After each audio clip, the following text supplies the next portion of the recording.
Chair James, Rick has joined the meeting. We have a quorum now. All right, excellent. All right, the time is now 1:34 p.m. and we'll get started with Metro Plan Technical Advisory Committee meeting for May 25th, 2022. So first we'll start with the roll call. Rosie, go ahead. Chair James, I see you are present. Andrew Iacona is not present. Ann Deno. Present. Rick Barrett. Hey, Rosie, good afternoon. Brendan Foley. Hi, I'm here. Chris Tressler is not present. Jay Crystalman, not present. Michelle McNulty has notified us that she will be about 30 minutes late today. Jeff Bauman. I'm here. Good afternoon.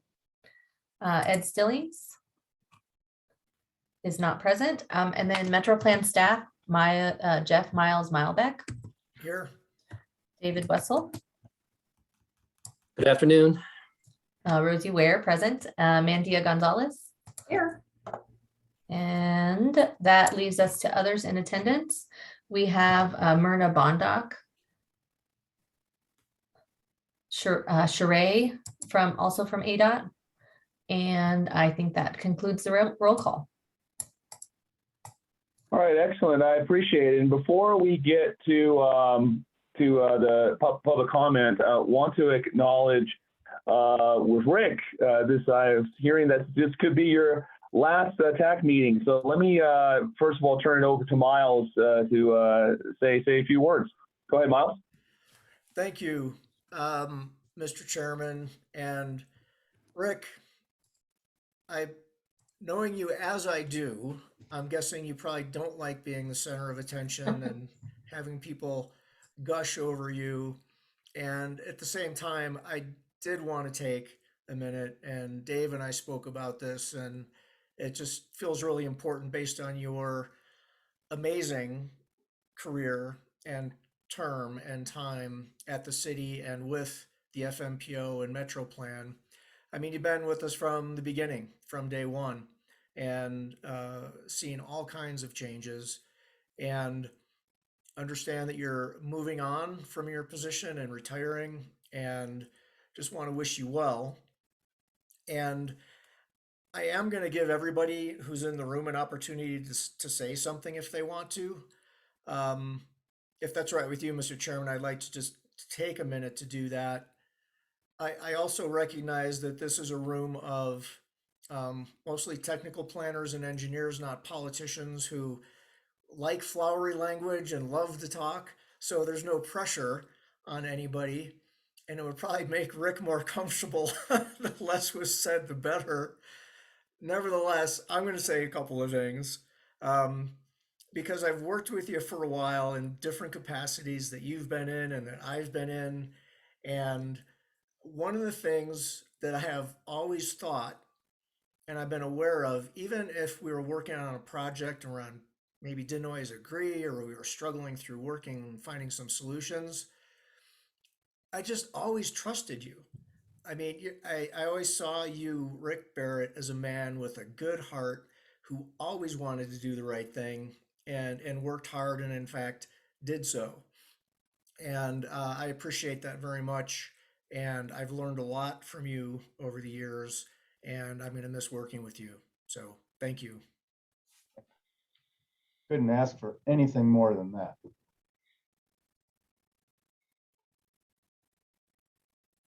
I'll pick up. Oh, go ahead, Dave. Yeah, I'll pick up the baton from there. Thank you, Mr. Chair. Keeping it brief, it's amazing in the time that we've spent together, to look around the community and just see all the things that you've had your hand in. And that's particularly important because of the tremendous passion that you have for this community. Miles said you're always interested in doing the right thing. I think you would take that with you wherever you are, whichever community you're in, because I think you're a man of real integrity. but we're fortunate enough to have that integrity applied to this community that you love so much. So really have been appreciative of our time together.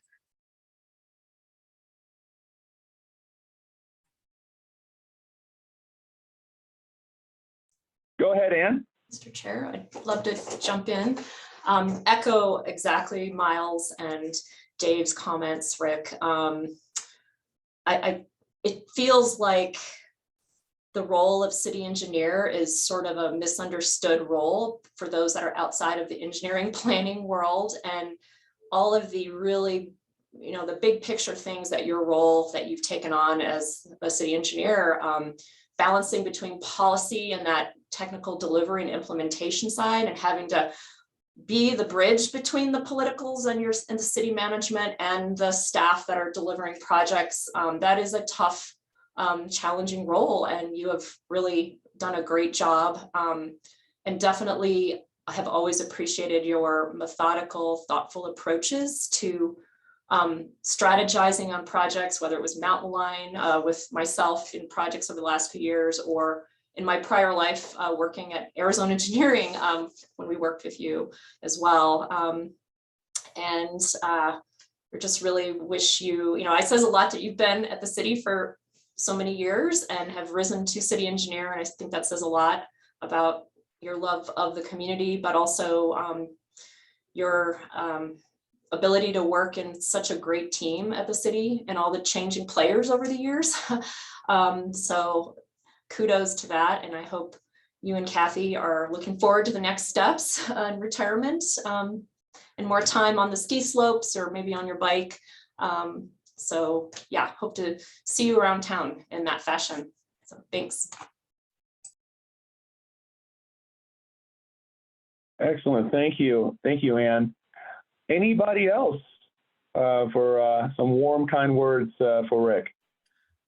Yeah, if you don't mind, Rick, I haven't known you quite as long as a Absolutely, lot of these Brendan. folks, but do want to say it's been a pleasure working with you, and I've always enjoyed our conversations and appreciated your perspective on things, and you will be missed.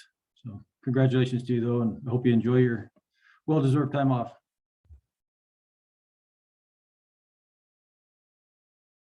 Thank you, Brendan. Really appreciate that. Anybody else?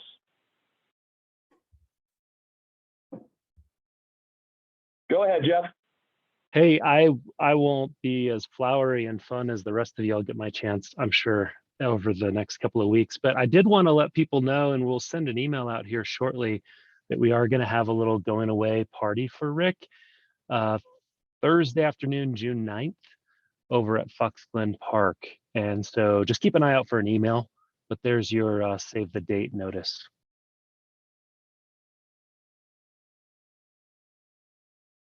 Excellent. Thank you, Jeff. Anybody else? All right. Well, Rick, I'm going to jump in with the last word. I won't make it. I'll make it very brief. I know we didn't have a lot of chance to work together a lot, but your reputation precedes you, and that was a good reputation. I've not heard a negative word about you. People that have worked with you, whether it's agree or disagreement, they always said you bring common sense solutions. You're great to work with, and that's all I've heard from folks, not just from our stakeholders, but from ADOT, from other agencies. I know that, and everyone at the TAC knows that, when big things happen in the city, big accomplishments, a lot of the elected officials are the face of that. But in actuality, the underappreciated force behind that are the engineers, are the planners, are the people that work on the roads, and things like that. So this is a wonderful community. Being part of the Flagstaff community is one of the more progressive cities I've lived in Arizona, and that is a testament to the hard work of people like you, Rick. So thank you for all that you've done. But thank you so much. I've been working hard to not count, the last this or the last that. Yeah, this means a lot to me. It's been an honor to work alongside all of you great people. The same could be said for everybody. It's an honor to work for this community, for this region, doing great stuff with great people. It's been an honor, really has been. And thank you all, really appreciate it.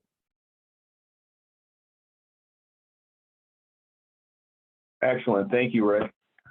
All right. So moving on with our preliminary general business, item C, public comment.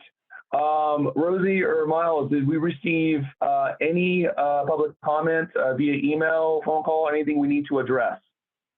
Chair James, no, there was no public comment submitted before the meeting. Okay, thank you. And I don't see anyone from the public on the meeting today. So I will move on to item D, approval of the minutes dated April the 27th, 2022. Are there any comments, questions, or discussion regarding the April 27th minutes? And if not, looking for a motion to approve the meeting minutes dated April 27th, 2022. Anne, I move to approve. Excellent. Thank you, Ann. Looking for a second. Second, Mr. Chair, Rick Barrett here. Thank you, Rick. All right, we got a motion and a second. All in favor of approving the meeting minutes dated April 27th, 2022, please say aye. Aye. Aye. All opposed? All right, motion carries. All right, moving on the agenda. On this one right here, little adjustment here. The Unified Planning Work Program Amendment number 3 was a consent agenda. We're gonna get off the consent agenda because there's been some adjustments to that work amendment number 3 that will need review and approval by our TAC. So Miles, I'll let you take it from there to talk about that.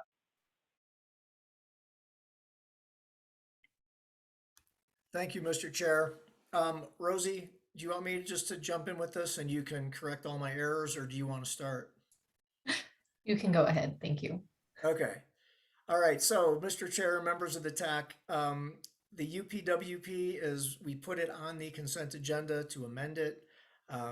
And we learned this week and just confirmed at some level, I think yesterday or even this morning, about carbon reduction funding coming in that we need to program in 2022 funding of approximately 164,000 and 2023 funding of approximately 164,000. And in the interest of, I guess, efficiency and getting this adopted and recognizing that this is very short notice. So if there's discomfort with it, of course, we would understand if you wanted to hold a special meeting or something to get this done. But my request would be that the Unified Planning Work Program, we get a motion to adopt it and include 2022 and 2023 carbon reduction funding.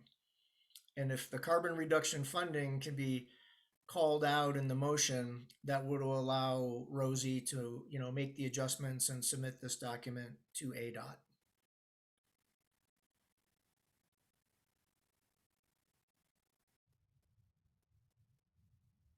Okay, thank you, Miles. Appreciate it. Rosie, anything to add to that? Chair James, no, I think Jeff covered it perfectly. Thank you. Okay, thank you. Excellent. All right. Any questions, any comments from the TAC in regards to the Unified Work Program Amendment number 3 with the carbon reduction funding? Chair James, Ann Deno has a question. Oh, okay. Go ahead, Ann. Thanks, Chair James. I would be happy to make the motion, but I have one question before I do. The draft that was in the document, the consent agenda, identified some transit dollars, and can I ask it if I assume MetroPlan coordinated with Mountain Line Finance to confirm those budget numbers. I don't know if that was actually something that Mountain Line is providing. It was a little unclear. Can you help clarify those transit items in there? They were in the yellow. Chair James and Ann, I can confirm that the new 5305E funding that was included in this amendment was from a recent grant application made by Mountain Line through Metro Plan. And the funding came straight from the application, I'm sorry, not from the application, from the award letter. Gotcha. Okay, thanks. I had an internal question before that's how I prepare for these meetings, and I wasn't able to get a confirming response, but it sounds like all that coordination was taking place. So with that, I would, unless there's any other discussion from the TAC, I'd be happy to make a motion. Should I do that, Chair James? Just want to before we do that, any other questions, any other comments before we go to make a motion on this amendment? Just want to make sure we're not missing any of that. Going once, going twice. Okay, Ann, ready. Okay, I make a motion to recommend the TAC. I make a motion that the TAC recommends for approval to the board to amend the 2022-2023 Unified Planning Work Program to include the carbon reduction funds as described in the amounts described by Metro Plan. And I don't remember those amounts, I'm sorry. It's well said. All right, we got a motion, looking for a second.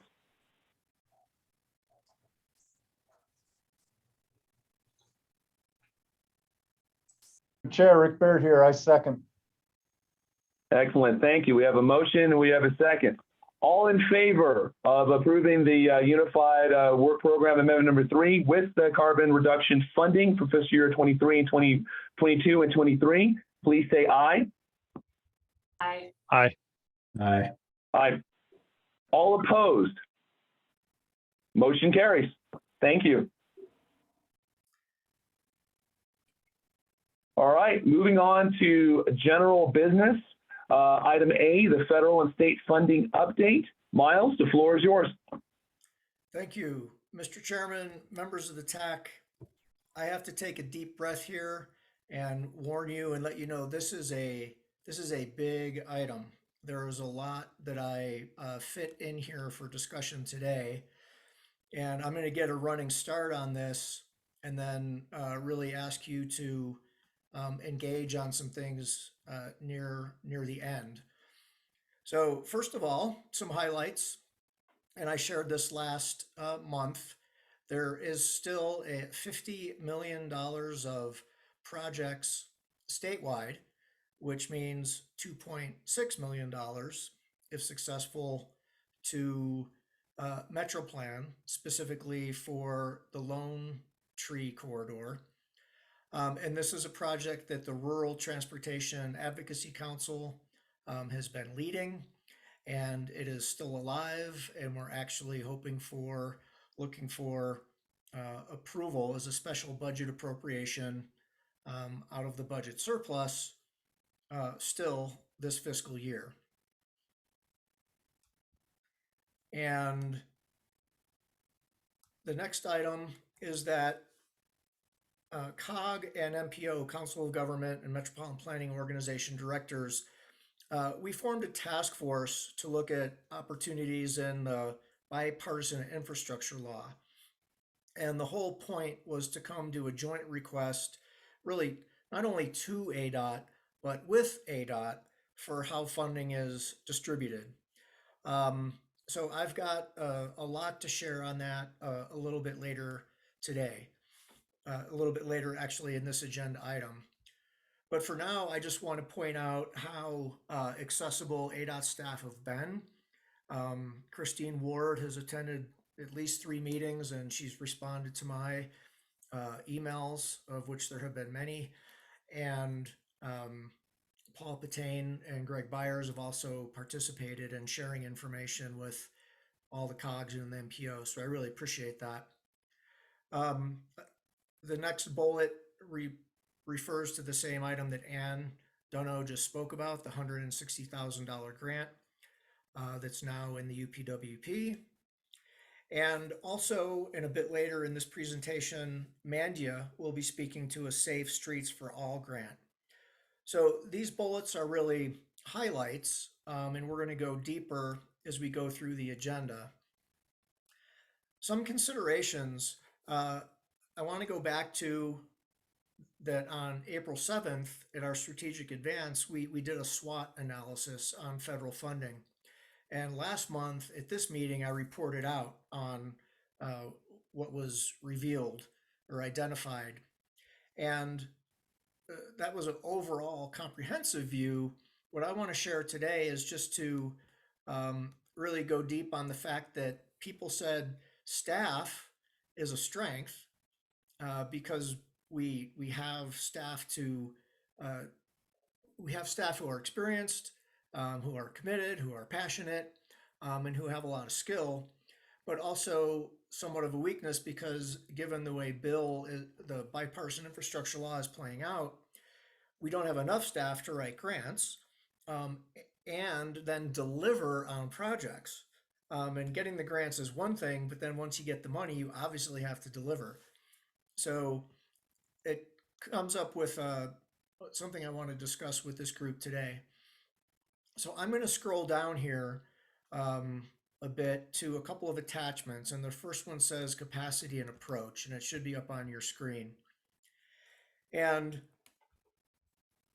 the first couple of paragraphs repeat what I've already said about the importance of staff. And what I want to start to open up here is how do we consider approaching this as an organization? And I put two models out there just for discussion. And one I'm calling, iterative flow, in that we make adjustments if as additional money comes in, and if we feel like there's a need for additional staff or contracting, we take it as it comes, and we are adaptable. And the advantages of doing this are that we don't make a lot of long-term commitments. Staffing levels probably stay low, and we stay flexible to keep pivoting. And then to be blunt, iterative can also be code for reactive, and that we don't really have a plan, and we're just moving incrementally based on developments rather than choosing a direction and saying, we're setting a vision and we're going to work to bring money in to deliver these projects in this way with this culture over time. So the second option, not surprisingly, is that more proactive flow, where we develop a 5-year staffing and work program, we establish targets, and we get clear on how we want to accomplish things each year over 5 years, and then we keep measuring our success. And that's the approach that we've been using for a while. And some examples of that in 2019, surface transportation block grant funding, we chose over a 5-year period to say this funding, this particular pot of surface transportation block grant funding is going to be used year in and year out to pay for the operations of MetroPlan to make sure we are sustainable. We're not going to perhaps spend it in different ways each year. So that's one example. And in 2022, we hired Mandia Gonzalez, who we're very, very happy to have on staff. And we did that through a variety of funds. But the point is, we wanted to, instead of just consulting and contracting out, we wanted to hire staff to be able to start to build some institutional knowledge. Now we've got a massive staff of 4 people.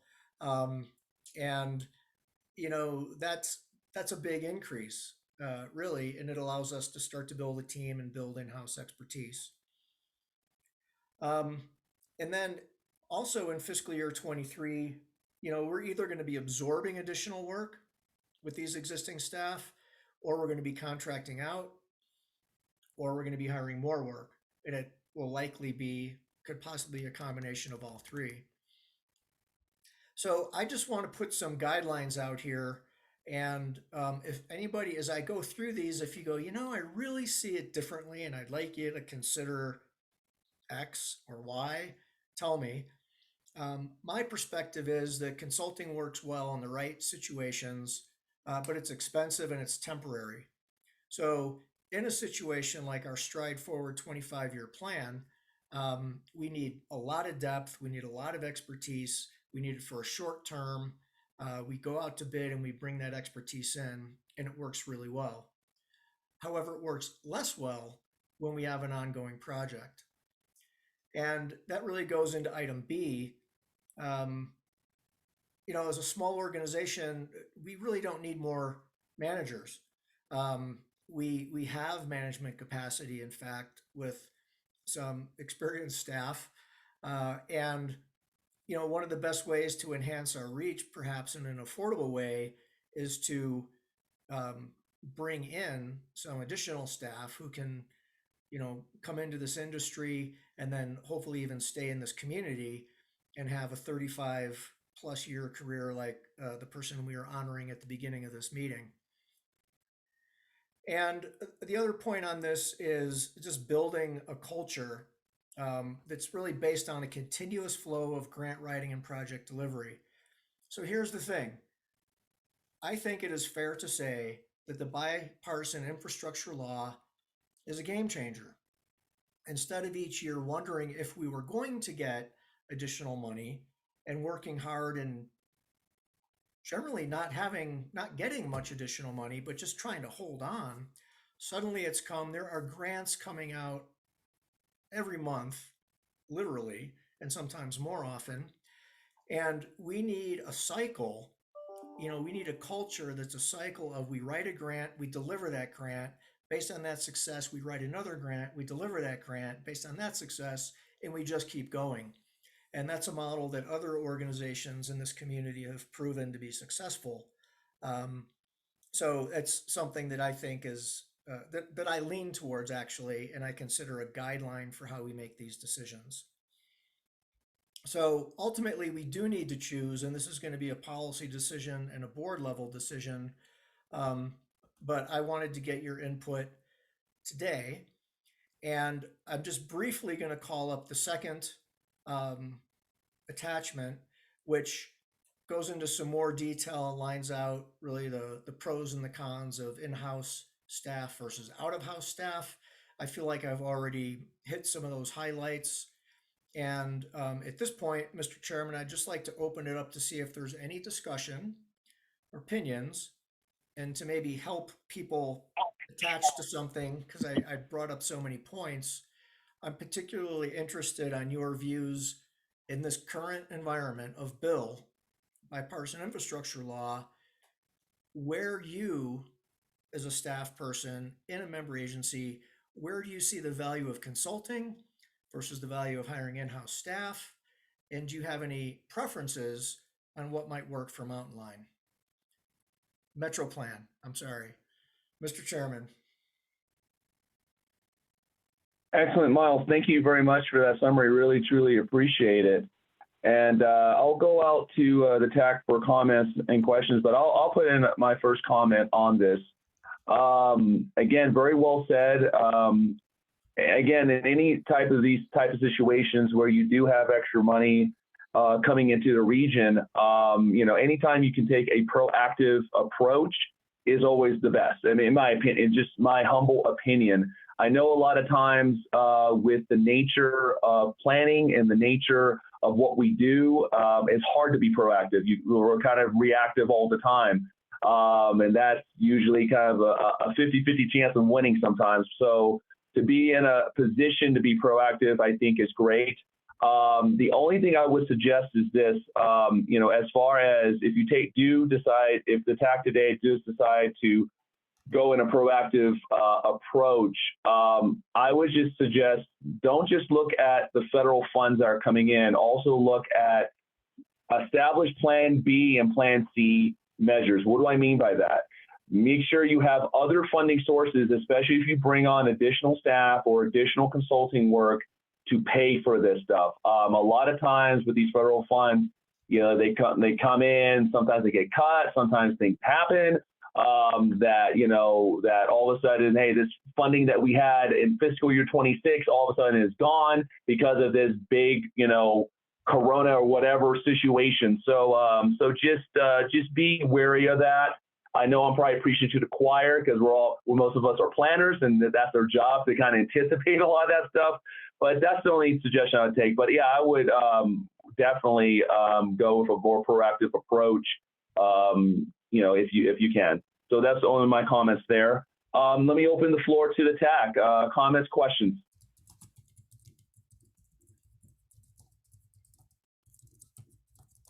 Go ahead, Ann. Great presentation, and I concur with James on the proactive approach for several reasons. One, I think building that in-house expertise can carry from grant to grant, because what I'm seeing behind, as Mountain Line has worked on our grants over the years, and I sit on a team to help grant writing in that process, and I support, typically Estella is the grant writer, but she's sitting there getting a bunch of feedback from staff as part of that process. And I think the distinguishing factor between the knowledge of the, for example, Metro Plan over time, you would build this great library of, because so many of these grants have so many similarities, and you're able to parse out when you get a grant, you're able to evaluate and go, how much of this can we nail and write and have really good, draw on expertise from our partner agency staff to help feed into the grant responses. But usually there is one component of these bigger grants where you do need a consultant, and it's the pretty picture. It's do a little bit of design, to be able to feel whatever, depending on the level of what the grant is. But that's where you could really refine exactly the task for the consultant, because they are the experts in, drawing up what a bridge might look like, or, all of those pieces. And so I think you could really refine the consultant effort to a very subtask on the grant delivery, so you can manage that cost. And then you're able to build that staff capacity, from the program staff level, that they cross-pollinate when they write different grants. You're able to build on that. And that's going to help turn around on grants. The process of grant writing becomes, I don't want to say routine, but there's, an established process internally that you're able to develop. And that's hugely advantageous when you're trying to respond to these in a timely fashion. You have to get all your letters of support and all those pieces. Instead of having a consultant do that, you can refine their scope to be very focused and specific, and therefore less expensive. And then you could cover the rest of it as staff, in-house staff. And the other thing I like the idea of a proactive approach is it also helps with the partner agencies, everyone understanding, kind of goes back to some of the challenges, I think, in one of our strategic meetings, where the confusion on grant run, the grant comes out, there's multiple agencies that might apply. And some of us are going, I wonder if they're applying. I wonder if they need help. I think something like this would help partner agencies.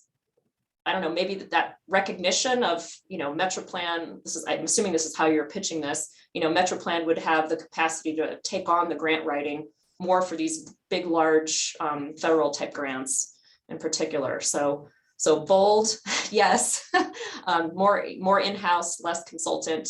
That's it. Thanks. Thank you. Excellent. Thank you, Ann. Anybody else? Any comments, questions for this agenda item? Rick Barrett here, if I may. Oh, yes, go ahead, Rick. My biggest concern, there's a lot to this item. So I'll focus on just that, my biggest concern, and that is dollars in terms of, given budget constraints within a fiscal year. Do you have any thoughts in regard to that, Miles? Can you ask me the question again? Yeah, just the need for matching dollars. I'm just wondering what the approach there is going to be. Have you thought that far along, or am I ahead of the game in asking the question?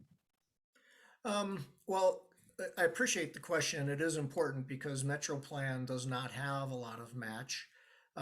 Also, we have usually a 94.6%, if I have that percentage right. We need something like 5 to 6% local match to draw down funding. So that'd be like on $100,000 annual fully burdened position.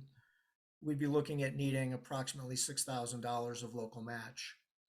And I feel like that's certainly something doable, given we'd be, for $6,000 local match, we'd be looking at a goal of bringing in millions of dollars of additional funding.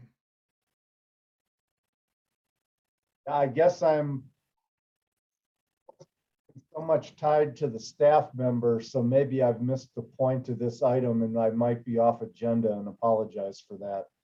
But again, to be able to submit a grant, we're going to have dollars set aside, I think, Oh, to be able to match the grants that we're seeking. right, right. Yeah, I'm off base on this item here. Sure.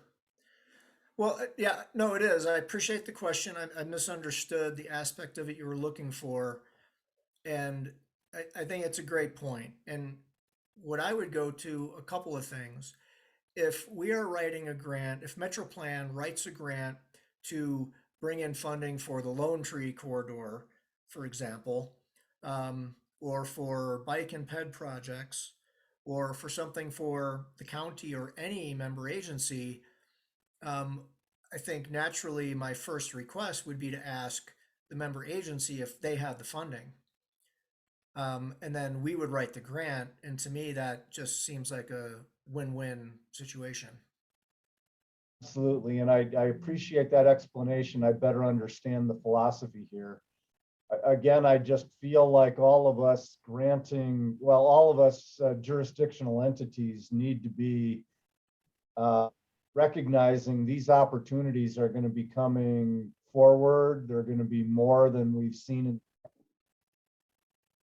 how to figure out how we're going to come up with matching dollars to take advantage of these opportunities. But I'll leave it there and appreciate the discussion.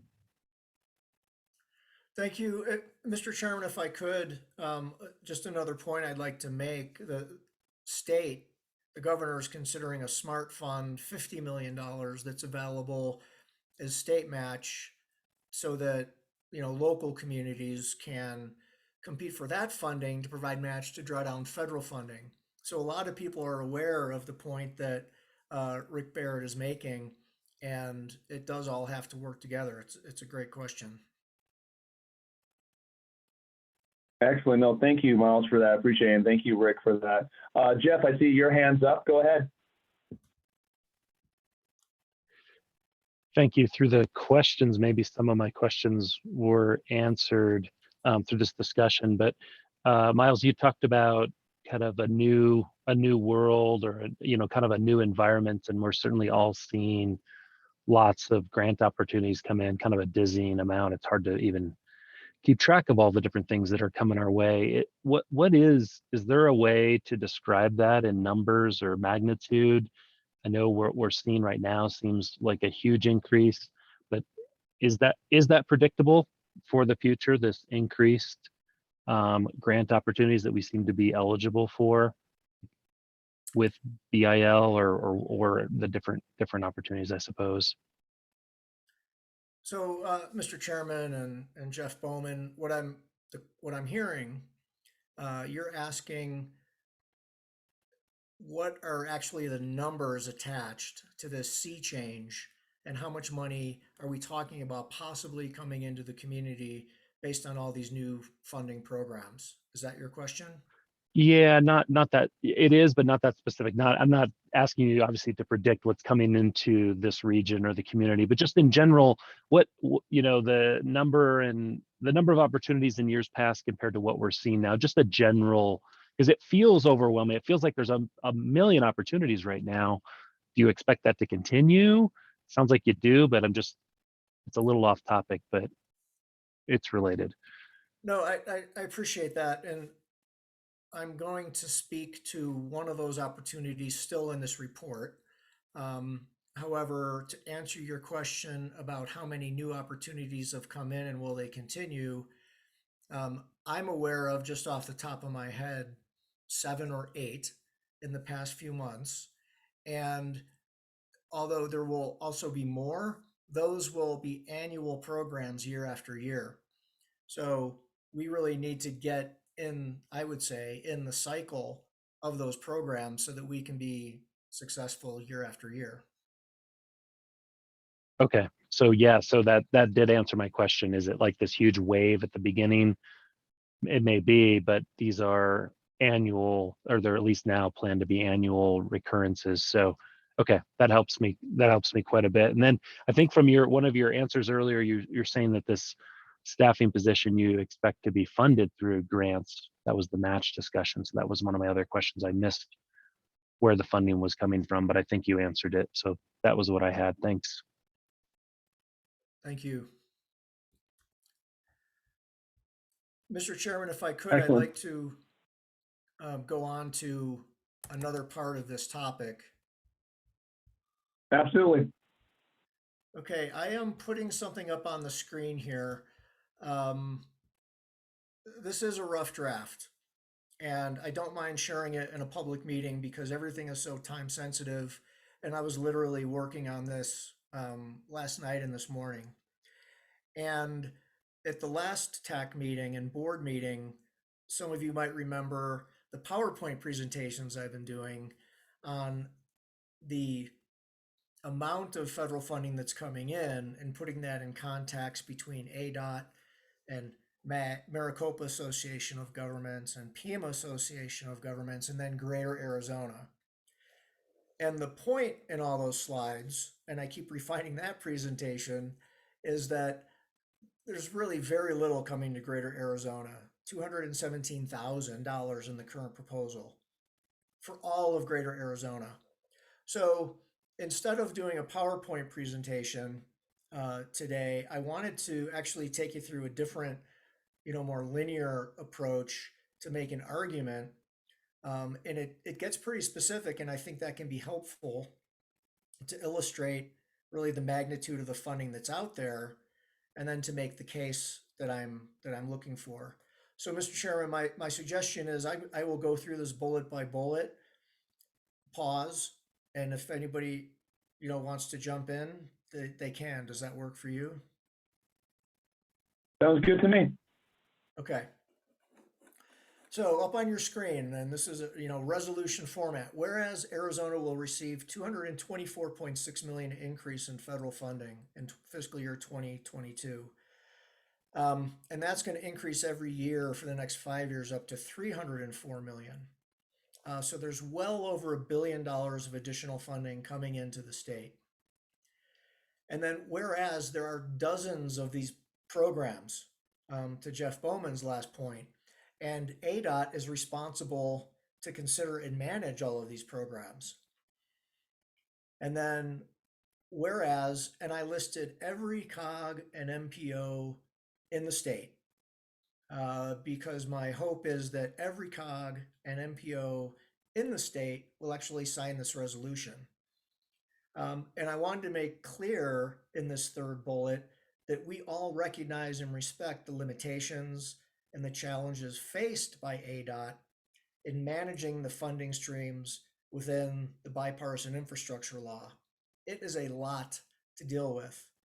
And I'll just say here, out of resolution format, I want us to be supportive of ADOT's efforts, recognize how much they have to do, and see if we can find solutions together that make this streamlined and effective for everybody. That's really the spirit of this work. The next bullet is whereas the Casa Grande resolves guide the distribution of funds by the state of Arizona.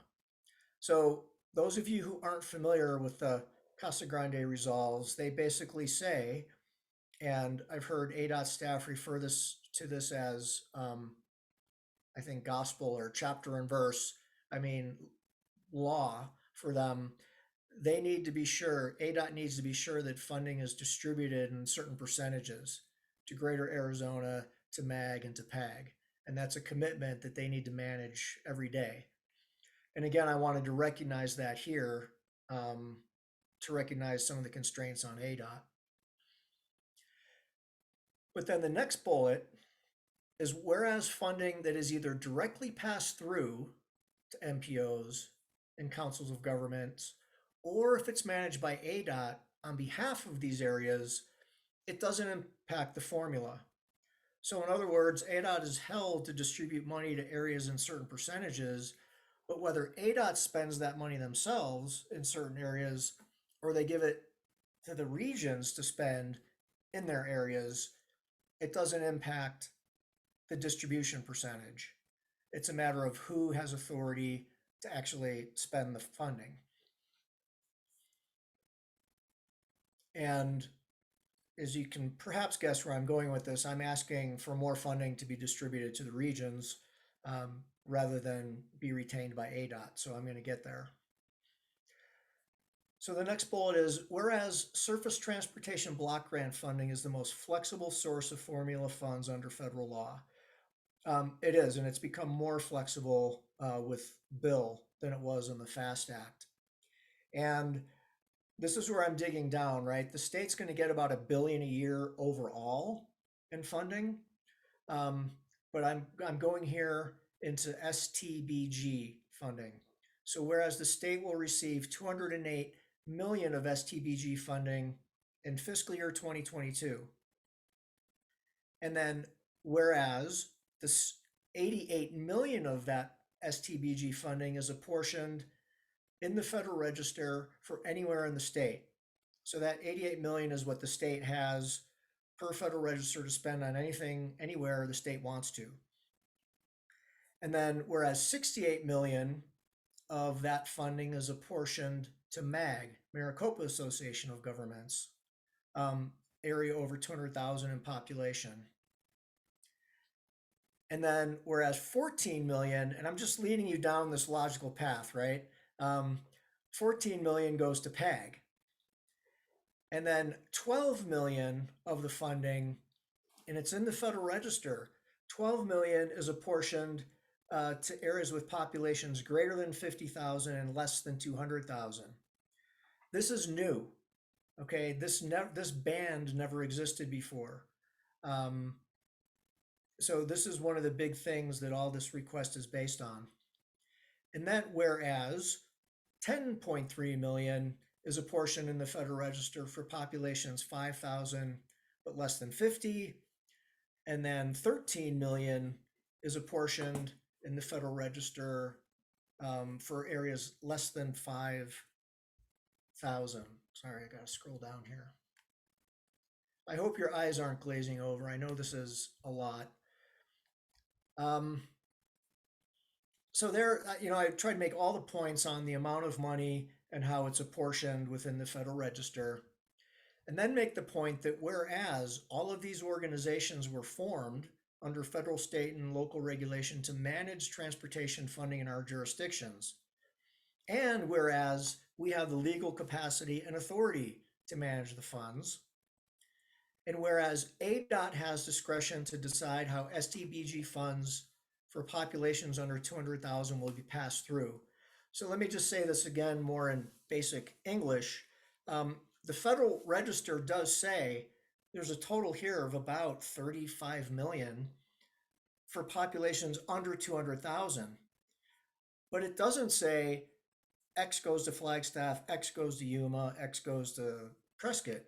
It says, here's all the money, and the state of Arizona gets to decide how it's distributed.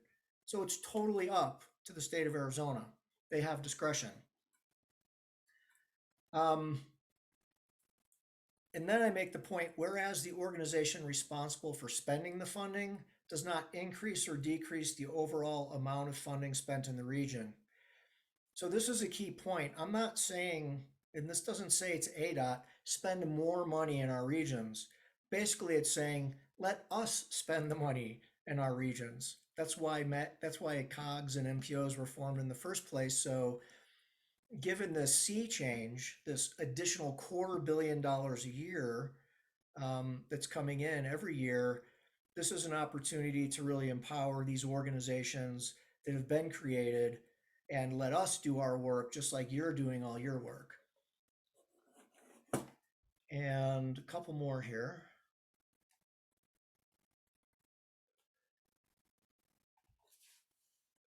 And then, so whereas the state will retain authority and discretion to utilize 88 million anywhere in the state, And whereas the bipartisan infrastructure law is a 5-year term, so it'll be this amount every year, increasing every year for the next 5.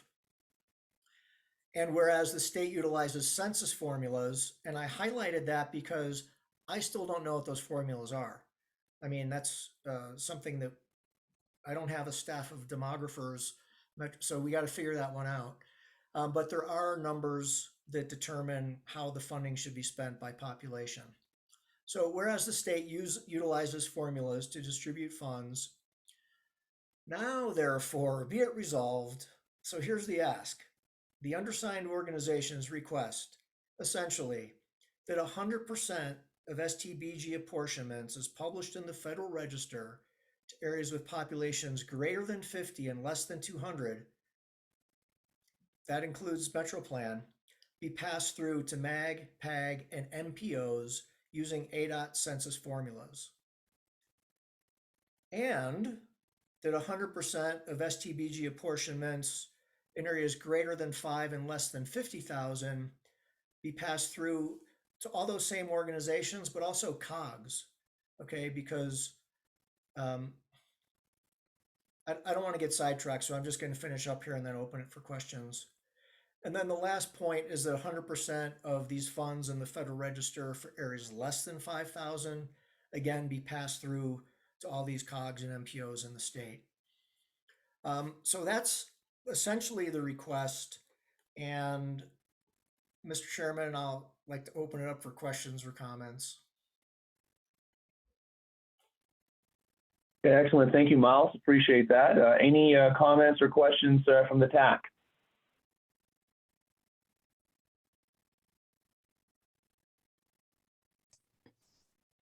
Go ahead, Ann.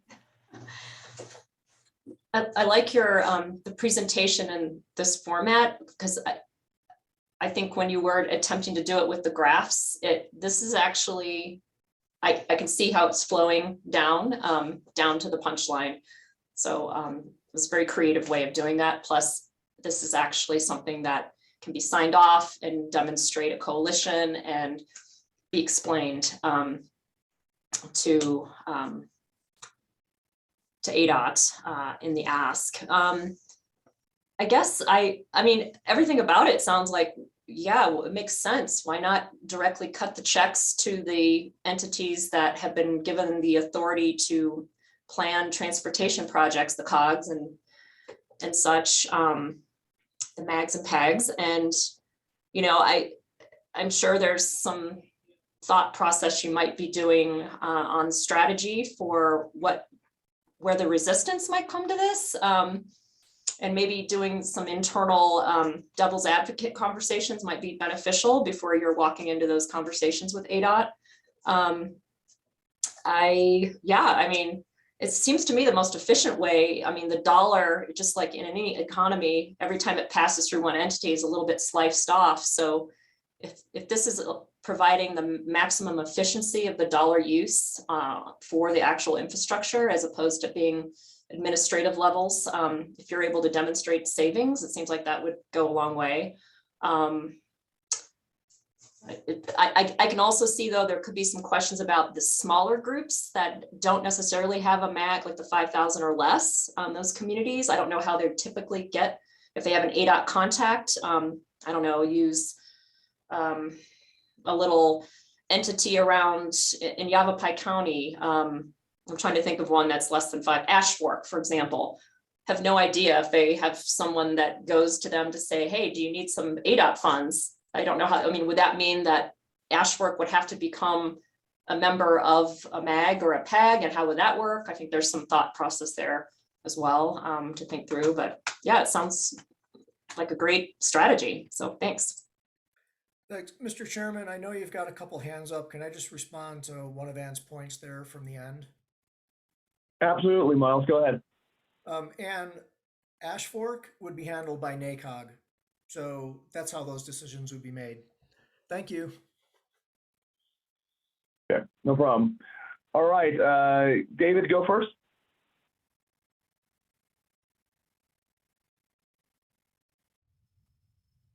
Oh, Dave, you're on mute. Thank you, Mr. Chair. A question and then a comment that I'd like you to respond to. So the question is, you mentioned you're working with the task force. Can you comment on, how those deliberations are going and where this resolution stands within that process? Yes, and I appreciate the question. So we've had a few meetings, and I want to point out that Christine Ward, ADOT, has been included in the invitations to the task force and knows what we're working on here. The task force is Eric Anderson from MAG and Farhad from PAG, and then Chris Fetzer from NACOG and Justin Hembre from Lake Havasu and myself. So there's 5 of us. And we met just to get our minds around where all the money is coming from and how it's been flowing in the past. And I've shared the PowerPoint that I shared with this group last month. And just this week, I shared this concept of funding. And we have, verbal support, at least in these preliminary stages, from both MAG and PAG to be pursuing this. And, their feedback is to, let's keep refining it and let's include ADOT sooner than later on what our thought process is and make sure we've captured everything and work towards this resolution. So I'll just put a bow on it by saying it's very much draft form. I could be coming back next month with a completely different format than a resolution. And we might learn some very new things in the next several weeks. But right now, this is the work in progress. Okay. Thank you. And then the comment, not quite sure how to phrase this, but if this money is passed through to the regional organizations, is it possible, I would assume, that they could look to ADOT facilities, either individually or in partnership, to spend that pass-through money? And have we thought through the implications of what that might mean for ADOT's programming? So I have 2 answers. The first, is it possible? Absolutely, yes. And I think that's an important part of this proposal. ADOT sits on our TAC and our board and our management committee and every other one in the state as well. So when we are apportioning funds that are passed through to us, ADOT has a say, just like everybody else, in how those funds are spent. And they could certainly be spent on state facilities. And I think that's a strength of this process, actually. Then thank you. And that might be a bullet. I'm adding it. Thank you. Thank you, Mr. Chair. Awesome. No, thank you, Dave. I appreciate it. And before I go to Ann, Rick, I saw that your hand was up earlier. Did you have any comments or any questions you want to address? Question was answered through Dave's question, comments, and Miles' replies. So thank you, Mr. Chairman. All right, no problem. Thank you, Rick. Ann, go ahead.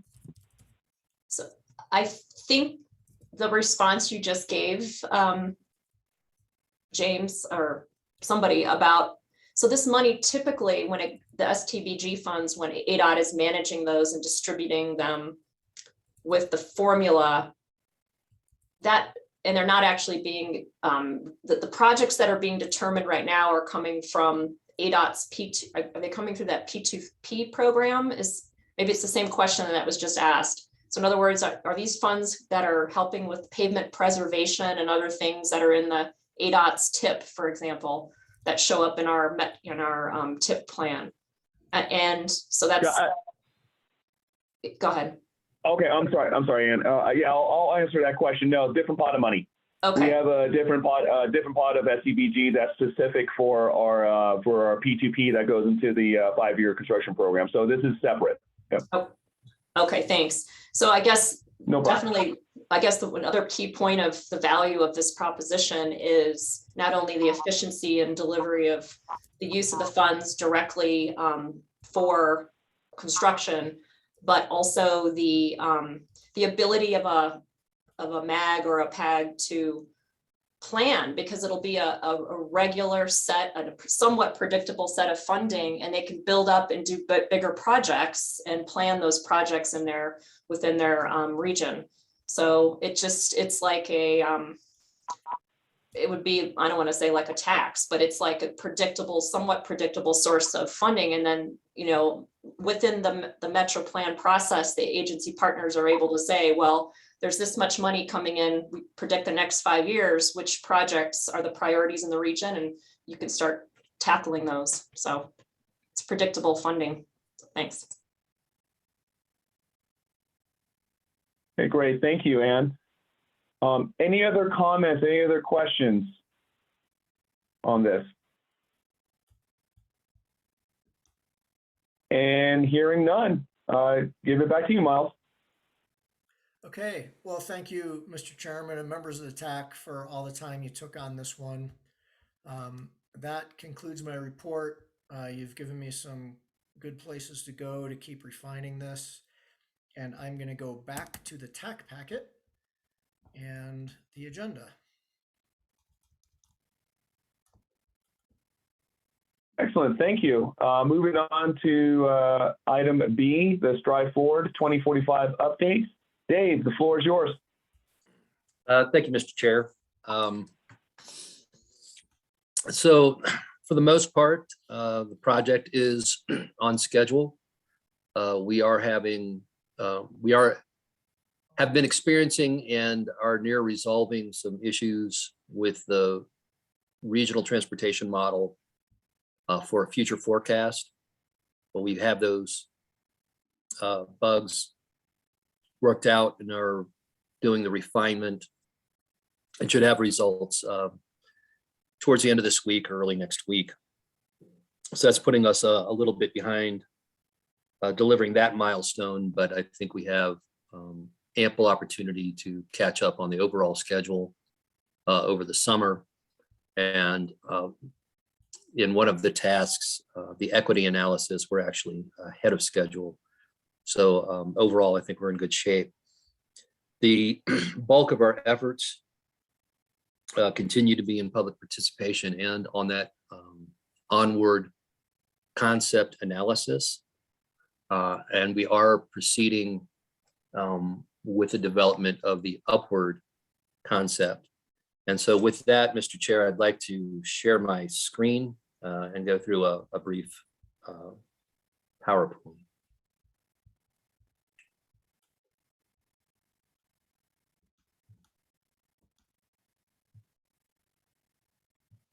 Okay, can everybody see my screen? Yes. Yes. Excellent, thank you. So here's the outreach to date. You've seen some of this. The highlights are, right, I think what we've done since the last meeting, live stream webcast. Did not go viral, but it was a nice conversation. We've had event tables at Earth Day and the Bike Fair, and we have distributed hard copies of our surveys at the libraries, community centers, and the Downtown Connection Center. Coming up, we'll be doing additional online surveys relative to the concepts, onward and upward. We'll be continuing our stakeholder work around those as well. And there will be at least one virtual town hall and a good chance that there will be two, perhaps the last one to wrap up the process. We'll continue with our social media, updating our website, and we hope to go out over the summer with more event tables at events like Movies in the Square and the Farmers Market. And as we develop material and surveys, we'll continue to distribute hard copy information to those to kind of close that digital divide to the extent that it exists. We did present this to an additional information to the advisory group this morning. asking, are we meeting our goal of having a robust participation process? They felt, yes, we are. A couple questions they'd like us to pursue are more questions relating financial impacts such as taxes and household budgets to the different strategies that might be involved in reducing vehicle miles of travel. And then to seek input on the public attitude or perspectives on scheduled project delivery, urgency, and mode choice in terms of which modes to invest in when. And when we asked if there's additional audiences or groups we should reach out to, we really didn't receive any input. And I think that was based on the answer to the first question, that we are in fact doing a good job of reaching out to a variety of interest groups. We have also, many of you were able to attend this transforming transportation workshop, which is part of our change order for the Sustainable Transportation Toolbox. This is the result of the mini grant application by the city's sustainability division. And I'm pleased to announce that you can go to the link on this page, transportation workshop at our website, and see the presentations that they were recorded. You can also open the documents. Those presentations are available as well. There will be some other minor additions to this as they are prepared, but if you want access to this, you can get it. And I will say that making complete networks there on day 2 through Amy and Doug, you may, some of you who are in attendance may recall that their presentation, they did not have time for their full presentation, but their full presentation is available here. So it goes into those best practices in pedestrian and bicycle exercises. For the onward, a little information here. Again, this is the continuation of Proposition 419 and 420, and likely land use correlating population employment with our current land use plan, with the hospital relocation included in that. And as I've mentioned, the model runs are underway. We hope to have, again, results for consideration here shortly, and will be the topic of hopefully considerable interest at next month's TAC meeting. As far as upward is concerned, what we're looking to do here in the near future is develop 3 concepts for a sketch assessment.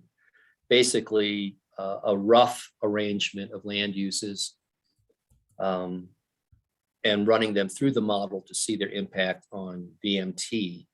Of the 3, 1 will be chosen for development, presumably the one that performs best. Although what we heard from the advisory group was, let's also be practical in terms of whether we think they're politically viable or legally viable. So the questions we'll have as I present these to you, the questions I have for the TAC today: how should we adapt each of these for its best performance? What limitations or constraints face each of these concepts? And is there an additional concept that should be considered? And these are very, as you will see, very, very conceptual at this point. So the first one would be to take our 20% growth between now and 2045 and put the bulk of it in more or less the downtown core. We recognize, as I just mentioned in the onward, that the hospital is going to receive some of that. The new hospital location is going to receive some of that growth. But the bulk of it would be here. So again, the questions I have for you relative to concept 1 is there something that we should consider to make this really work well? Are there limitations or constraints that we need to consider as we develop this? So I'll pause there and see if there's any comments from the TAC.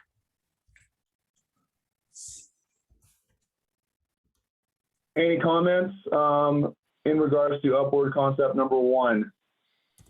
Go ahead, Ann.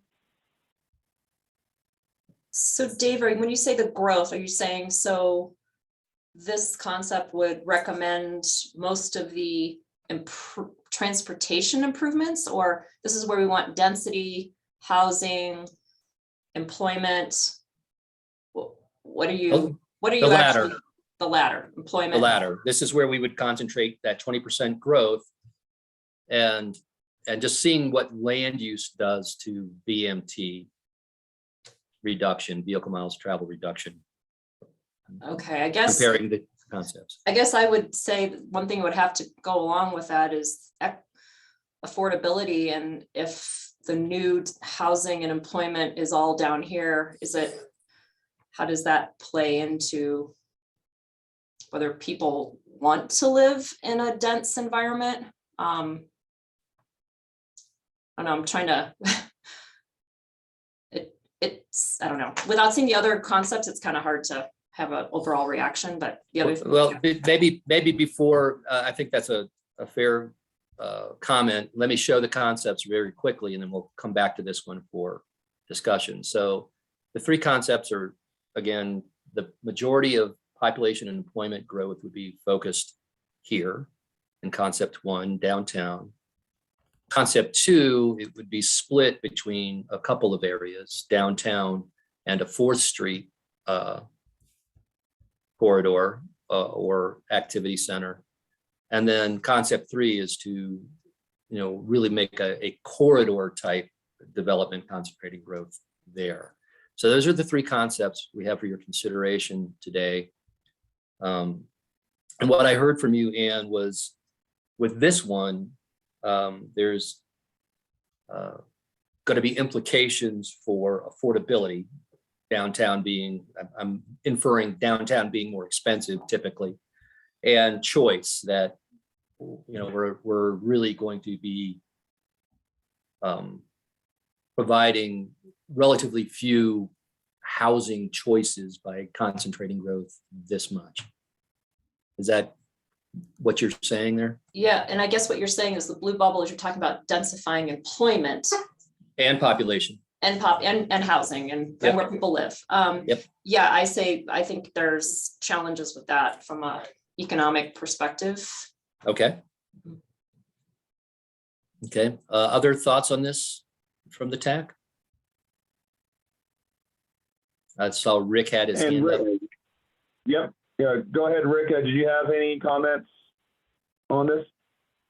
Again, question or comment was addressed by another speaker, this case, Ann. Okay. Right. No, thank you, Rick. Jeff, go ahead. Feels like I should already maybe know this answer, but what are the techniques to guide the future to actually look like the modeling that is right? I mean, the modeling is going to show that this works really well or doesn't, or all the different scenarios. How do we actually guide development activity in Arizona to do this? And it seems like I should already know this, but I know you have ideas.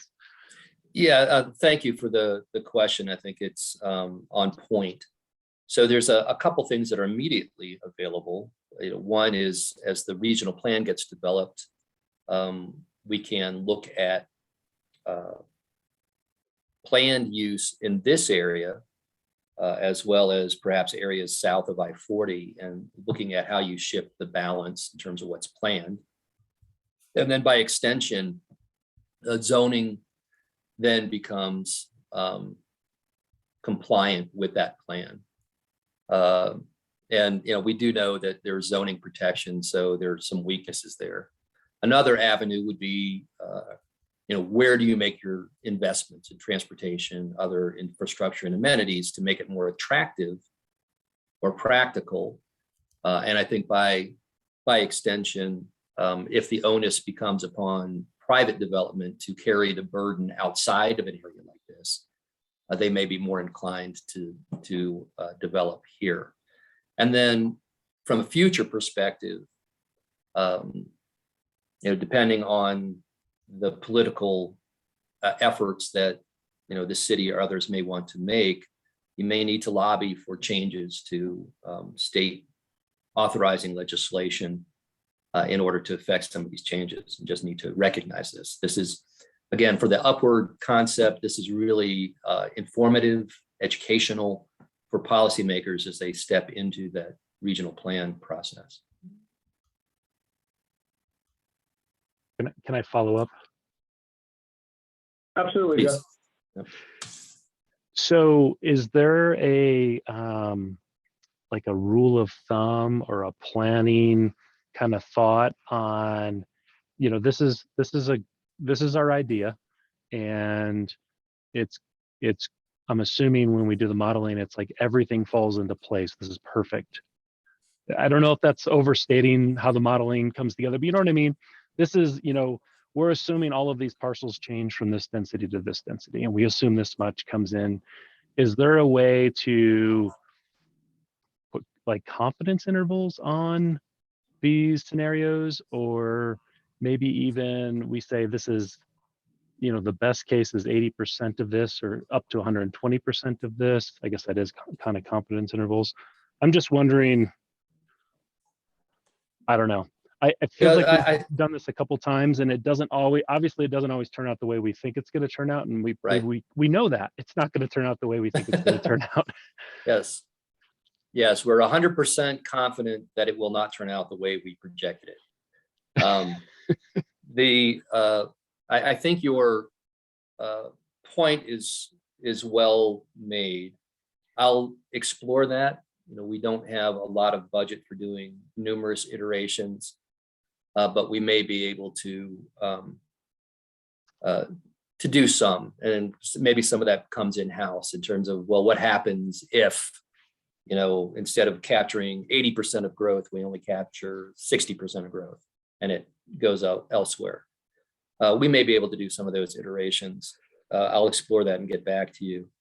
I think the other piece really stems from some of the public outreach we're doing, and looking, you know, comparing our final upward scenario, and maybe even these concepts to what we're hearing from the public in terms of what they'll support, what they'll accept, what they need in order to kind of get over the hump for some of these density issues.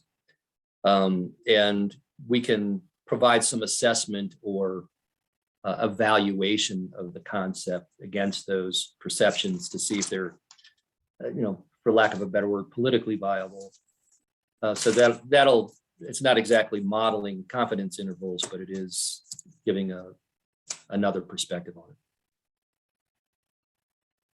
it. Yeah, thanks, Dave. It's almost, you know, just making sure people understand how this is built and the expectations going forward, as much as it is throwing confidence intervals on, because that'll confuse people potentially as much as anything. Okay, thanks. Sorry, that was in the weeds a little, but it hit me like, we've done this before, and I don't know that we always hit 100% going forward. We've been here long enough to watch it. So thanks, Dave. Excellent. Thank you, Jeff. Go ahead, Rick.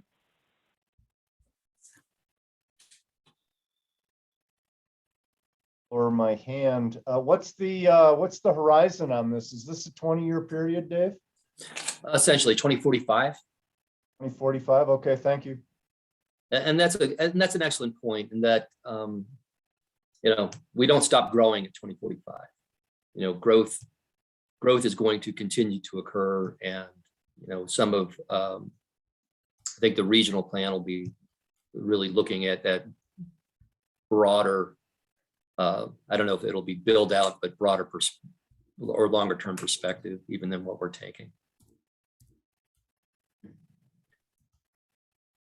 So I see Anne has her hand up, and then if there's no other comments on this particular concept, we'll get your reactions to the second one. Okay, go ahead, Anne. I had thought about concept one. So if concept one is densifying over the next 25 years, I guess one of the questions you had is, what are the constraints, or, you know, from a transportation standpoint? I think we all know the challenges about getting in and out of this area of town. So good question for this group is it realistic to set up the transportation system, get the bridges done, get the widenings done, Lone Tree connection. We know the Lone Tree over the bridge is happening, but I mean, just a 180 choke, you know, all these points that if we're really talking about densification here, are we going to be able to get the transportation network set up, or is it finally going to be done 25 years later after this 25-year plan to build? I mean, it feels like the transportation system needs to be set up for success, to be prepared for the growth. And I question that we'd be able to set that up. So that'd be another challenge with this piece as well. Right. And before anybody responds to that, this is an unfettered, unconstrained concept. So, you know, and this is just looking at the land use component at this point in time. So, you know, we're going to, you know, try to get the most effective land use piece, and then we're going to throw, you know, kind of as much transportation solutions as needed to get the VMT to where it needs to be. So, you know, we'll speak to that issue, and perhaps, you know, it's not solvable, but we'll give it a good run. Okay, let's take a look at the next concept. And this is dividing that majority of that 20% growth between the downtown and the 4th Street area. And I'll go ahead and throw the comment that we heard from the advisory group, but that this 4th Street bubble really should extend at least up to Lockett and probably all the way to Linda Vista because of the presence of the schools and community college and other uses north of the bubble. So opportunities to improve this, constraints that we see here.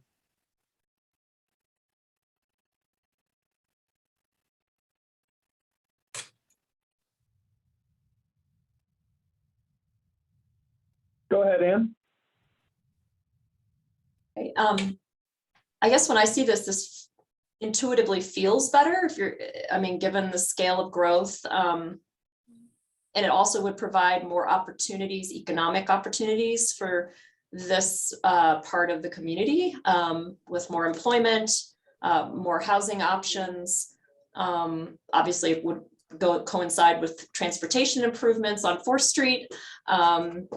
Yeah, so and it would, I think, help just with the congestion and not have everybody trying to hub and pulse, or many, you know, still getting away from that hub and pulse type of movement with totally densifying the downtown, and that's our only focus area. Okay. Thanks. Excellent, thank you, Ann. Go ahead, Rick.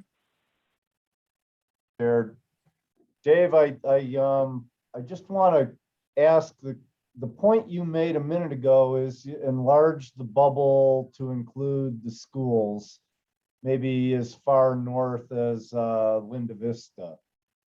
But threw me off because I thought you were looking at where development might occur, where this density could occur, not necessarily where people are going to be driving to, but where they originate their trip. But I don't know, I'm paying attention and just thought I'd jump in on that one.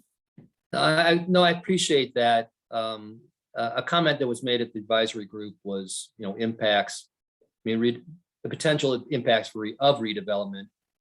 On the one hand, as Ann mentioned, it could create opportunities. On the other hand, you know, if not handled well, it could create gentrification and displacement. And so, you know, certainly up to as far as Lockett in this area, you have the community college lot that might be a good redevelopment location. Maybe some density along that west side of 4th Street. And then by extending the bubble, at least conceptually, you know, those the schools are major destination points. And so you want to make sure that you're investing in that connectivity that allows for, you know, walking to school in a safe environment. So those are some of the things that we would be considering under this. Clarification, Dave.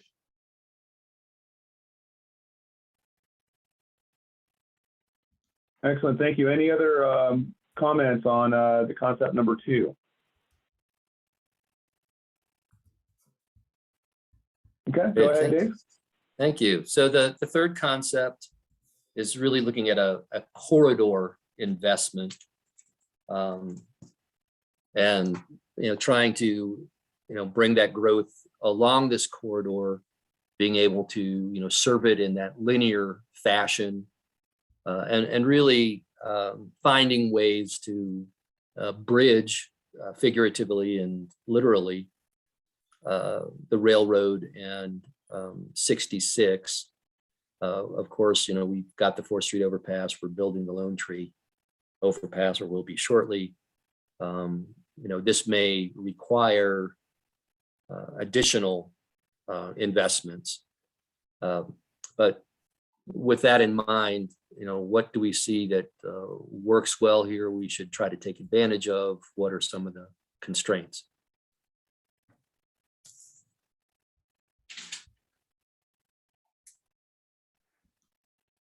Go ahead, Ann. So just on first blush, I guess I have a hard time. I mean, I can understand being employed and working adjacent to a major road and a railroad, but I have a hard time picturing housing and that being a super pleasant place to live when I look at this scenario. So kind of the live, work, in these bubbles right next to a Route 60, unless it's, beautified and greatly changed the corridor. And I don't know, the trains though, there's no going away. I mean, they're going to be here in our town how many times a day through our, so I feel like this would be the challenge, would be questioning living right next to a railroad track or living across the street from it. And it's just not that pleasant. And there's like, so I think about that. Whereas the other two, at least you're near parks somewhat, it just seems like the developments near schools and shopping that's already there that could be, redeveloped. So anyway, that's but it would be obviously good for transit, but I think the second scenario could also work for transit as well, with, a corridor-based BRT type environment. That's the one advantage of this one, but I think the second scenario would work pretty well with that as well. I like the point that you raised, Ann, about the relationship to existing investments such as parks and schools. And I think that's something that we need to consider with all of the scenarios as we, especially if they look to perform relatively the same from a vehicle miles travel perspective, as we select one. We will, with the ultimate one, be applying our accessibility metric, which includes access to things like parks and schools and medical facilities. So, but that's an excellent point. Thank you. All right, thank you, Ann. Any other comments in regards to upward concept number 3?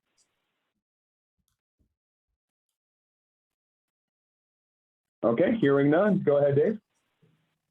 All right, so just a quick look at the timeline. As I mentioned, our onward is a bit delayed. We hope to have that here shortly, but hope to kind of catch up as we develop the upward, and really want to wrap up in October. So if there's any additional comments or questions, we can take them now, but that concludes the presentation on Pride Forward. Okay, thank you, Dave. Really appreciate that. Any other comments or questions in regards to this presentation? Okay, moving on. Before we move on with the agenda, looking at the time, we do have 27 minutes left until 3:30. And I'd like to make a recommendation to the TAC because we have that limited time. I would recommend going to the items that need our approval for today. I see that would be item number C and item F. I would recommend moving to item F right now, moving to item C, and if we have time, moving to item D, the Safe Streets and Roads for All grant program presentation. Does anyone have any objection to that order for the remainder of this meeting? Hearing none. Okay, let's move on to item F then, the Draft Transportation Improvement Program, fiscal year 23 to 27. Dave, the floor is yours. Thank you, Mr. Chair. We're looking for recommendation to adopt the TIP. The Transportation Improvement Program is being updated 2 years, 23 to 27. We've been operating off of an older document, and this gives us an opportunity to kind of refresh all of this. Capital improvement programs have changed. Grant opportunities, as we've just heard, are coming to the fore. So this allows us to recognize efforts by Mountain Line, the city's downtown mile application, and others. The plan was out for a call for projects, or the program was a call for projects and a call for comment. We received none. I will say that the plan still needs to have its maps updated, but we believe it is ready for adoption. So I'll keep it brief and see if there are any comments. In the attachments, you can see the tables reflecting the various improvement programs that we received. Mr. Chair. Excellent. All right, thank you, Dave. Does anyone have any comments in regards to the attached Draft Transportation Improvement Program this year 23 to 27? Okay, hearing none. In that case then, looking for a motion to adopt the fiscal year 23 to 27 Transportation Improvement Plan.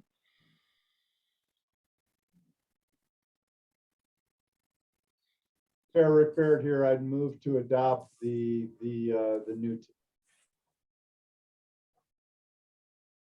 Okay, excellent. Thank you, Rick. Looking for a second. This is Jeff Ballman. I'll second. Excellent. Thank you, Jeff. All right, excellent. We got a motion. We got a second. All in favor of adopting the fiscal year 23 to 27 Transportation Improvement Plan, please say aye. Aye. Aye. Aye. Aye. All opposed? All right, motion carries. Thank you. All right, going back to item C, the fiscal year 22 to 23 Strategic Work Plan Review. Miles, the floor is yours. Thank you. Mr. Chairman, members of the TAC, this item was reviewed in great detail line by line last month. And there was a pause before adoption because there was an open question on one of the last items. So I'm going to scroll down to the 18 points on the strategic work plan. And as you might recall, we went through the SWOT analysis and the threats and the weaknesses, opportunities, strengths. And then I went line by line on this strategic work plan with the measurable objectives. And 18 is the one where I wrote, strive to build a better relationship with ADOT. And we weren't quite sure as a TAC how to do that, how to make that measurable. So I went ahead and put in here, inviting the ADOT Director's Office to serve on the Metro Plan Management Committee. And currently we have a board.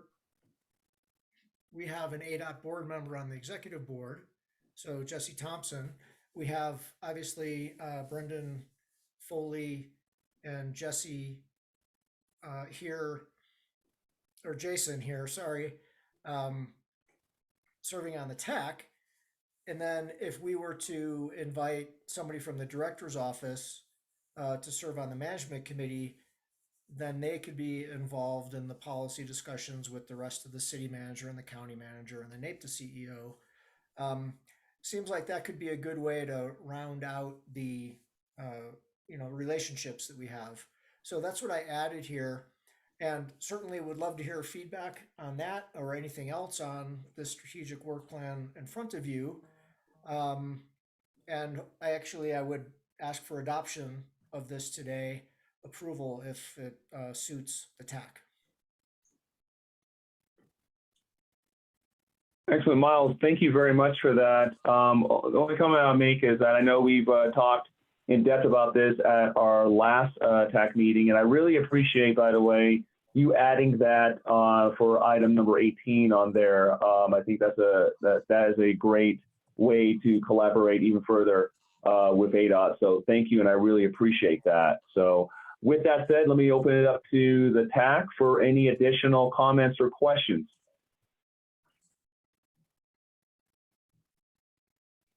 Going once, going twice. Okay, well, in that case then, looking for a motion to endorse and adopt the strategic work plan for July 1st, 2022 through December 31st, 2023. This is Anne, Mr. Chair. I move to approve. Thank you, Anne. Looking for a second.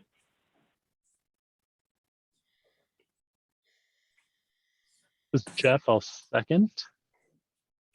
Thank you, Jeff. Appreciate it. We got a motion. We got a second. All in favor of approving the strategic work plan for July 1st, 2022 through December 31st, 2023, please say aye. Aye. Aye. Aye. All opposed? Motion carries. Excellent. All right. Next item, item D, Safe Streets and Roads for All Grant Program. Mandia, the floor is yours. Thank you so much, Chair James and members of the committee. I'm going to pull up a presentation real quick.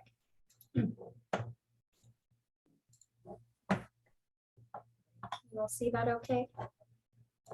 Yes. Perfect, thank you. Yes. And my apologies for my froggy voice today. I'm getting over a little bit of a cold here. All right. So last week, the notice of funding opportunity was released for the Safe Streets and Roads for All program, otherwise known as SS4A. This program will provide $1 billion in competitive funding for fiscal year 22. And just as a reminder, this program supports both planning and capital improvement projects that significantly reduce or eliminate roadway fatalities or serious injuries for all road users. And as part of this program, there are these two distinct grant programs. One is the Action Planning Grant, which can be used to develop, complete, or supplement a comprehensive safety action plan. And then, of course, the Implementation Grant, which funds projects that are identified in an existing comprehensive safety plan. And the awards amounts are shown on the screen. And as you'll see, if MetroPlan were to lead an application, or if it were a joint application for a regionally scaled project, then the maximum award amount increases. And most importantly, applications due September 15th. This slide shows the selection criteria for each of the grant types. This program does not use a benefit cost analysis, just put that out there. But selection criteria is obviously based on safety, and equity is a large scoring component as well. And I'm sure you all already know this, but I just wanted to emphasize that, equity is a priority for the Biden-Harris administration. And we do see that here and in other federal competitive grants. And as a matter of fact, I attended the USDOT's Transportation Equity Info session today, and the Deputy Administrator of FHWA clearly stated that the SS4A and the upcoming Reconnecting Communities grants, at those applications, you really need to talk about how your project is giving access to opportunities to underserved communities, because that is highly scored in those applications. So having delved deeper into the information provided in the NOFO, equity considerations is part of the SS4A application process. Base their rankings on any equity analyses that may have been done as part of a project or a planning effort. How agencies incorporate equity and inclusion into meaningful public outreach. And lastly, and this is a big one here, how equity considerations are used in project identification, ranking, and prioritization to underserved communities. So if your agency is planning to apply now or in the future, these equity focuses and strategies really need to be documented, and you will need to reference any adopted policies and strategies for those successful applications. Additionally, throughout the NOFO, policies and strategies around Vision Zero, complete streets, and equity are mentioned a lot. And some are included in the eligibility checklist, which you would do prior to applying for the grant. And so these are some of the policy examples. Obviously, this is not an exhaustive list, and you'll notice that a lot of these do overlap. These are the types of policies and strategies that we don't have established in our existing safety plan, which I will segue to right now. So just a little background, or maybe it's just a reminder, our region does have an existing safety plan known as the Regional Strategic Transportation Safety Plan, a very long name, equally long acronym of RSTSP. This plan was a joint effort led by the Northern Arizona Council of Governments, NACOG, Central Yavapai Metropolitan Planning Organization, SIMPO, and MetroPlan. The plan was completed and adopted in 2018. The plan obviously identifies crash trends, locations, and provides that project identification and proposed countermeasures. However, a secondary component of this plan was to evaluate potential projects that would qualify for the competitive funding of the Highway Safety Improvement Program, or HSIP. And I mean, an excess of this plan was that the city did apply and was awarded HSIP funding for the Lockett and Fourth Roundabout.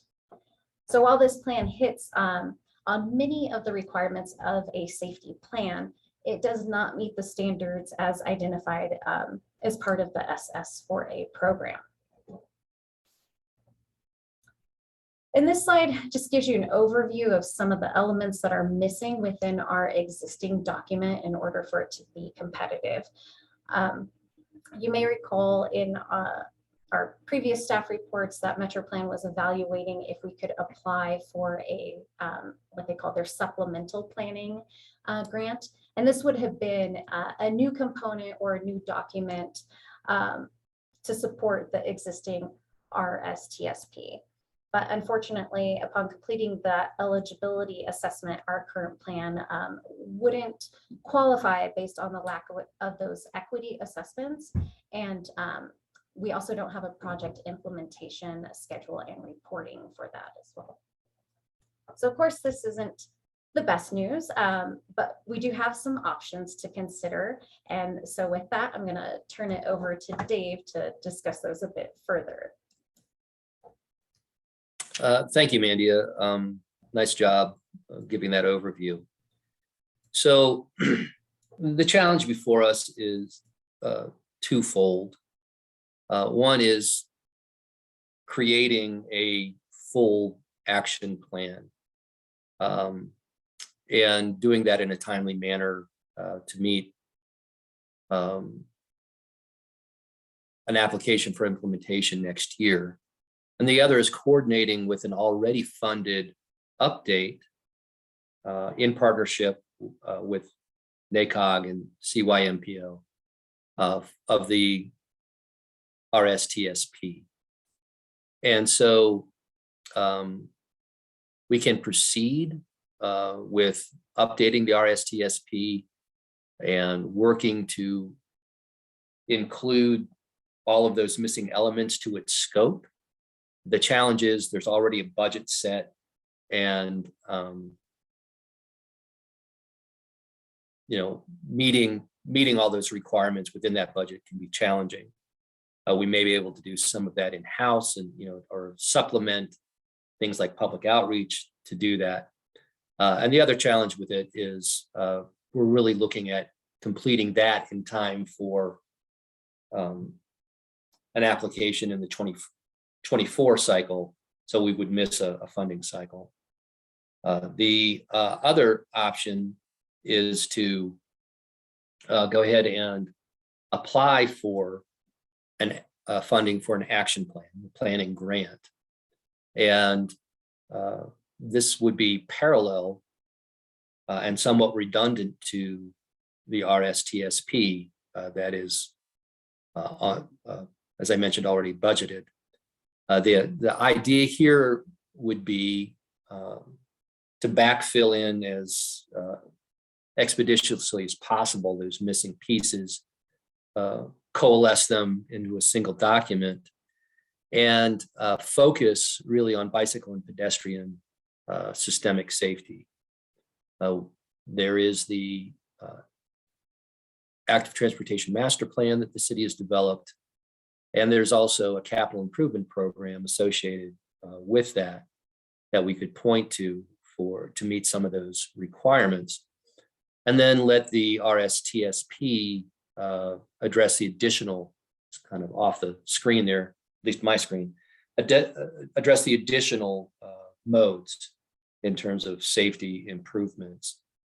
So we're not really looking for a decision on that today. We're, hashing through this a little bit more for the pros and cons, and we'll have some conversation with our RSTSP partners as we look at the scope for that. So I believe at this point, we'll open it up to questions. Is that right, Mandia?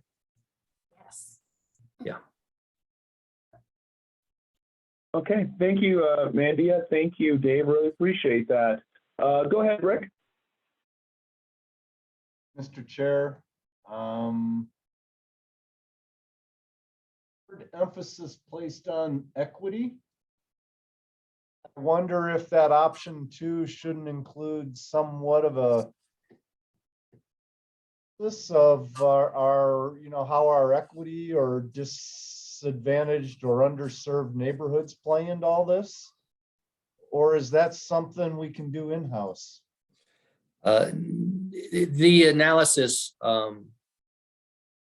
the application that in option 2 would include an analysis like that, just to make sure that that's covered. Under option 1, we may very well try to do that in a cursory fashion in-house, where are we seeing safety hotspots in proximity to or in the middle of those neighborhoods, and identifying, again, in-house prioritization criteria that would focus on those communities. Well, and those are 2 great points, good answers to my questions. And I also wonder, though, how does our homeless population, and we're not the only community that deals with that, but they tend to be a little more transient, right? They don't have a stake in the ground. I just wonder how that can play in. First homeless shelter on the east side of town these days. I know we've seen some intoxicated individuals that unfortunately have ended up with fatalities. I don't know, just wondering how all that plays into it, and thanks.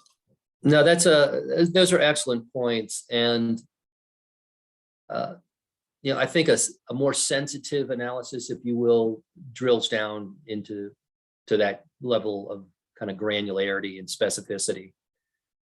Using census geography, you kind of miss some of those realities. And so I think it's Sarah Dector shared this with me, no stories without data, no data without stories.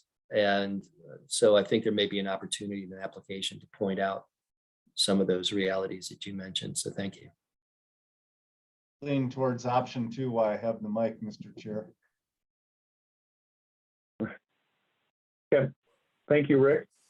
Any other comments, any other questions in regards to this presentation and the options as presented? Go ahead, Ann. I think I concur with Rick. I would probably lean towards option 2. It sounds like option 1, you're questioning if you can make that September deadline and squeeze in the additional items that our safety plan is missing to qualify for the grant. That's kind of what I'm hearing, but the punchline is for this issue right now.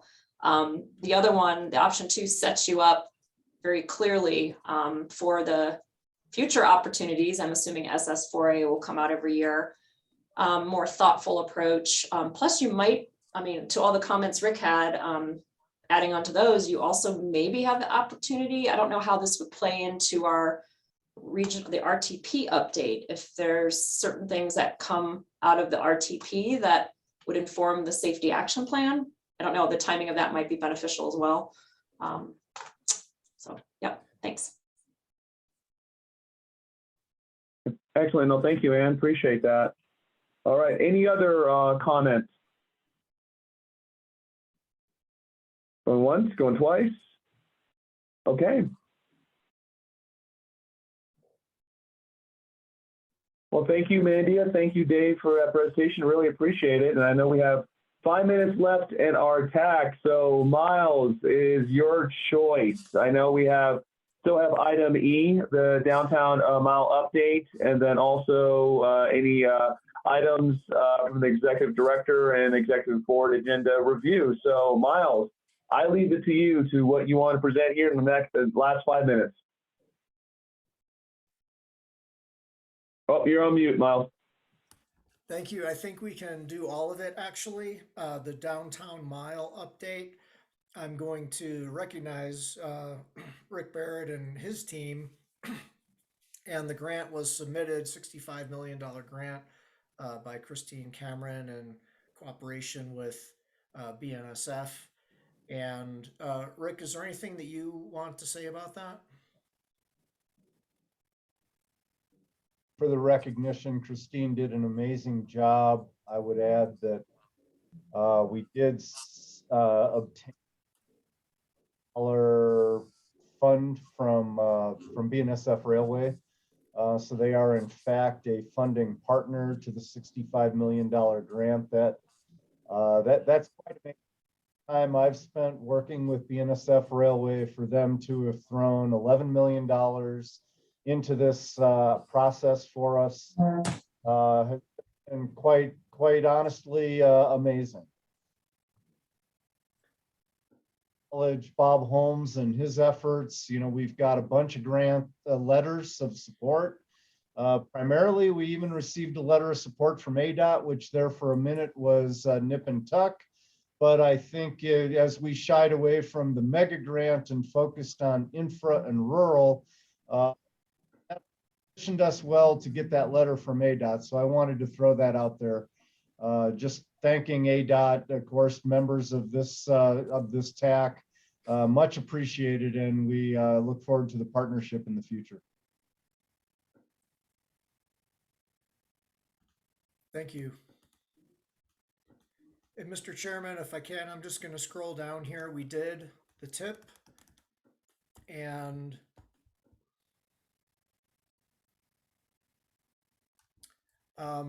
the only item is the executive board agenda review.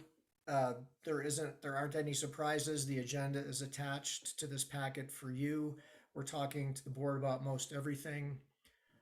And in terms of items from the executive director, I don't have any. I would ask if there's anything else other than to thank and recognize Rick Barrett again, I would ask if there's anything from anyone else on the team.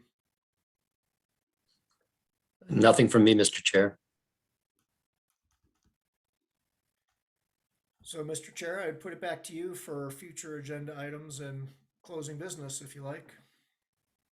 All right, excellent. Well, the perfect timing, 2 minutes left. So excellent. So before I'll go on closing business, any other items from the TAC today? Any general announcements, items of concern, anything for the good of the order? Going once, going twice? All right. Well, next scheduled TAC meeting is not until August the 24th.